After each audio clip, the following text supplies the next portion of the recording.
This is a video for the Bandsaw sharpening machine. Excuse the noise in the background, but that's a generator. So I shall just start this off for you.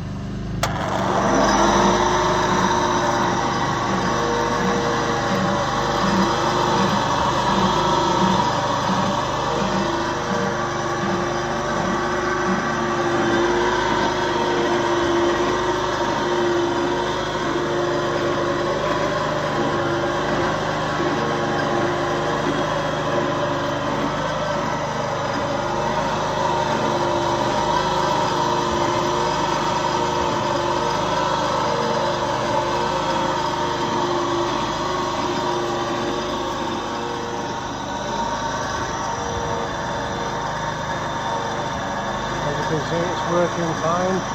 I shall do another video with the less noise. This is part 2 for the Bandsaw sharpener.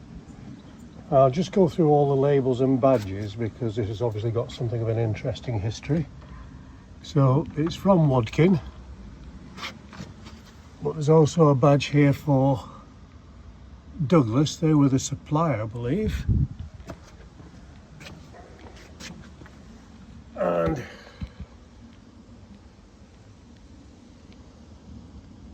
I'm not quite sure, I can't read that without my glasses on.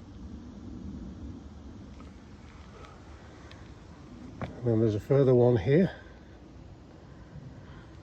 And it also looks like it's been part of the Road Research Laboratory. So I'm not quite sure what to call it. It has a number of adjusters, so I'll go through those as well. So you've got your depth of tooth, your tooth pitch,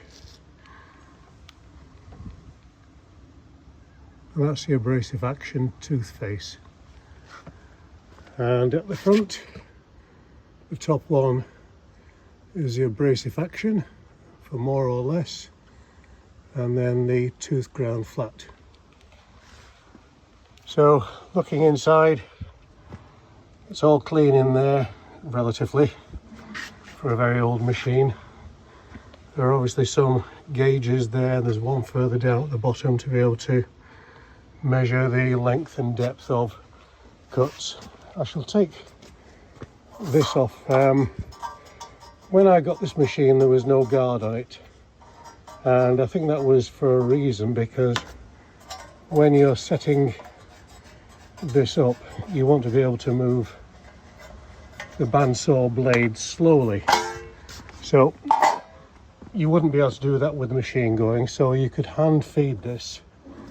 And as you should be able to see, we're just generally moving that slowly, so that would help you set up the length that you push the blade, the depth of the blade, how deep you cut it, and all the other adjusters in there.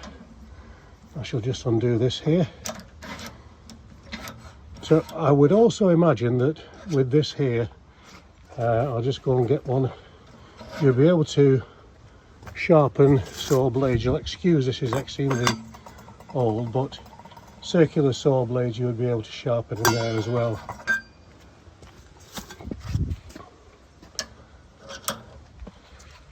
So this lifts up, that allows you to put your bandsaw blade in there.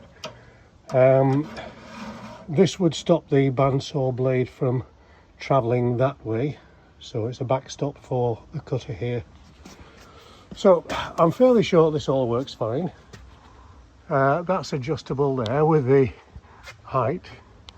It moves around. There's a little grub screw here so it can go up and down if you want to.